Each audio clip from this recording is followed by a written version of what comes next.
Welcome back. Fox Carolina is the school station, and the Lawrence 55 School District says it's ready to go back to a hybrid schedule with 2 days per week in-person instruction.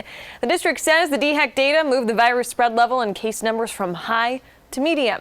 And this is the second change the district made in as many weeks as virus numbers really continue to fluctuate. Fox Carolina's Matt Kaufax has been following this story. He's live tonight outside the Lawrence 55 School District office. Matt? Yeah, Cody, Tori, you see these signs right here at the front of the school district office urging people to stay out if they're sick. Those are the same ones plastered on every school in the Lawrence 55 district. And right now, people have been staying out altogether for the last week or so, but it is time to go back cautiously. Parents I spoke to say that that pendulum swinging back and forth week to week is a lot to handle.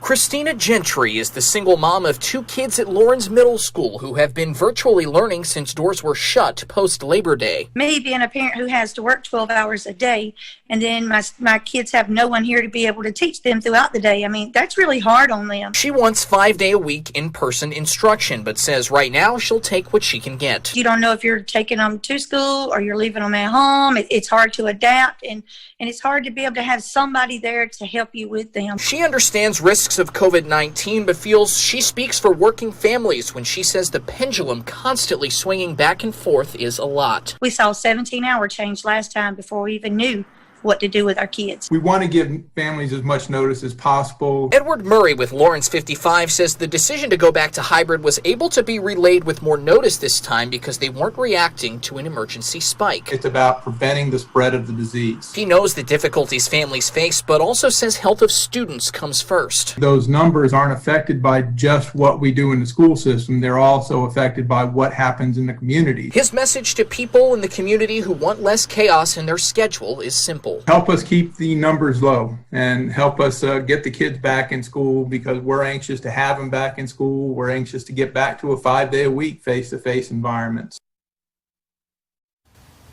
And Murray says they're going to continue to trust that medical advice from DHEC. One thing that we have gotten a lot of questions about from parents is why, for instance, when all the virtual learning has been happening, why are sports still going on while the doors to classrooms are shut? Murray told me today that that is because the guidelines set forth by the South Carolina High School Association, or the High School League, I should say, are different because those allow for athletic competition. Those are the ones they're going by for sports. They do DHEC for schools and academic classrooms. In Lawrence County tonight, Matt Kaufax, Fox Carolina, the 10 o'clock news.